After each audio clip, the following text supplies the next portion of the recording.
Well, I think that's pretty much everyone's experience in rock and roll, is that you ain't going nowhere. Yeah. Until next time I see you, you're at Dodger Stadium. We have a special guest joining us right now, don't we? So I know you're a Police fan too. Like, who isn't? I mean, they made some of the greatest records. It's great to have you, man. Oh, my pleasure to be here with y'all. Look at you guys. It's great. I'm here with Josh Bernstein. Of course, we're here trying out as our co-host Wolfgang Van Halen. Trying to get the part. Yes, Come on, I can say already he's got the job. Yeah. Wore my fancy coat. I'm here. I'm ready. Yeah, you guys met. Tell us about when you guys had met before. Yeah, super briefly at the Hawkins tribute at Wembley. I remember I nervously walked up to you and told you how big of a fan I was, and my fiance as well. Oh, shucks. Was that not an incredible day? Man, that was, I mean, with the emotional weight of it all, that was one of the most special things I think I've ever been a part of, certainly. So. Well, me too. I mean, I've been involved in a lot of things, but I think that was probably the biggest show day ever. Now, Stewart, I got to tell you this story because, man, it's like a long time ago, 1978. So I was a huge fan from the beginning, and I came to see you guys play the Outlandish to More tour. It was Philadelphia, the Walnut Street Theater, 1978. But when I went to buy the tickets, okay, it was called Ticketron, then not Ticketmaster, you'll remember. Yeah, the guy behind the counter. Probably $17. No, you know how much it cost this show? It cost $2. It was a $2 low show to see the Police. We were dreaming That of is incredible. Yeah, yes, it was. At that time, $17 was a lot of money for a concert. The asshole behind the counter at the Ticketron, he looks at me and goes, "Yeah, you know this band, the Police?" He goes, "You better enjoy them while you can, because they're going nowhere." And all I gotta say about that guy's, you know what? That guy, in the words of That guy. Yeah. Well, I think that's pretty much everyone's experience in rock and roll, is that you ain't going nowhere. Yeah. Until next time I see you, you're at Dodger Stadium. That's right. Wow, I love it. I love that. And Stewart, there's one thing I like to ask musicians who have been doing this for pretty much their entire lives. When you are a musician, a lot of the times they like just jam out, you know? That's what they do every day. But is there something out of the ordinary, like a I hobby do that you here have? all the time. Jam out. My buddies come over here. This whole studio here is all wired for sound. Every amp has got a mic on it. The drums are all mic'd up. Everything, the Hammond, it's all wired for sound. So when my chuckle buddies come over here, and I got cameras around the room as well. We got to talk about your new record too, which is Police Deranged for Orchestra. Well, the next tracks coming out are going to be a little more adventurous than Every Breath. That's kind of the straightest shot choice. You know, the record company figured, gotta go with that one. That's the huge hit. But some of the other things, Tea in the Sahara, Demolition Man, Message in a Bottle, those are some pretty messed up versions. I think you'll hear the bits that you like, but I have indulged in a little game of hide the hit occasionally. But what it is since leaving, since the Police, I don't know how many decades ago, I had a film, 20 years as a hired gun film composer. One day, I started adding obscure Police songs that I wrote in there just as instrumentals. And they went over so well that I figured, how about we play some hits? And once the scalpel was out, the orgy began.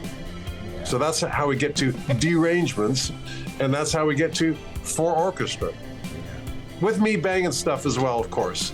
You gotta bang stuff. Yeah. You gotta. I mean, back to the Taylor tribute. I thought one of the great parts of that event was it was also sort of a love letter to drumming in general, right? There were so many, I'm sure, of your contemporary fellow. Well, what it was a giant audition for who the next Foo Fighters drummers would be. So true. So I guess that leads to my next question, Stewart. Do you have anything you want to tell us? In front of 80,000 people.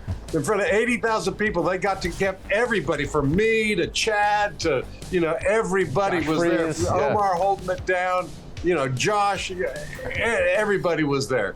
All got their chance to be a Foo Fighter for 2 songs. Do you have a question, Wolf? I guess maybe from a drummer's perspective, I've always been interested, and it was phenomenal to be able to actually watch you play up close during the Taylor shows. What goes into your left hand? Well, I can tell you that the reason I'm more comfortable is because I was raised back in the ancient times when orthodox grip was what all drummers did.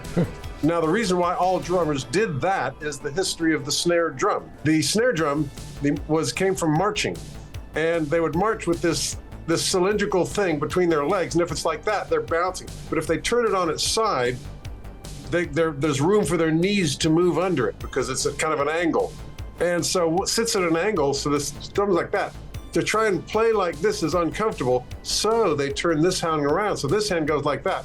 And that's where the orthodox grip came from, because the snare drum used to be at that angle. Now, in 1898, one D.D. Chandler invented the most important invention of American culture, which was the bass drum pedal. Yeah. Now, the reason that was so important was because the bass drum pedal enabled one guy to play the bass drum and the snare drum, and he still got a hand free to play a cymbal or a hi-hat or anything like that.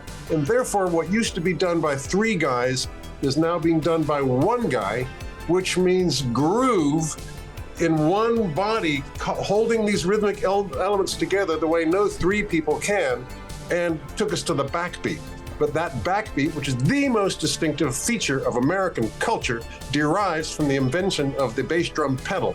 Where were we? He would be a great music That teacher. is a good answer. I would take- absolutely take that class for sure. Yeah, I would could take just your sit here. music class. Can we cancel the show and just like Yeah, listen to that? yeah, we're gonna just do that. We're gonna do like Well, nowadays, young drummers have turned that snare drum like this, which is perfectly logical. So Taylor and Chad and all the rest of them could just play like that, and makes perfect sense. I only have one final follow-up question, and it's a follow-up question for Wolf, and that's can he come over and have a play date with you in your studio? Yes, and, yes, and you yes. guys, he's too nervous to ask you, but I'm going to ask for him. If he can come over and Come have a on play down. date. Bring some buddies. Stewart, on behalf of all of us here, thank you so much for joining us in the Power Hour. Huge fans, Rock and Roll Hall of Famer, legend. Well, thanks, guys. I will see you later. Have a great show. Guys, I thought that was great. I've always wanted to tell Stewart Copeland the story of seeing for $2. That was like a big deal for me. And he was nice to us when we were kids. Oh yeah, I didn't, you know. got a whole lesson about the bass drum. That's wonderful. Yeah. He's still so sweet. He's so nice. Hey there, thanks for watching Access TV. Subscribe, follow, like, and do all the good stuff. And make sure you leave a comment below. I don't know, just let us know what your favorite Access TV show is, or who your favorite bands are, and what artists you're into, or just say hi, man. I'd like to be told hi. We love hearing from you. That's the point, all right? Keep it coming.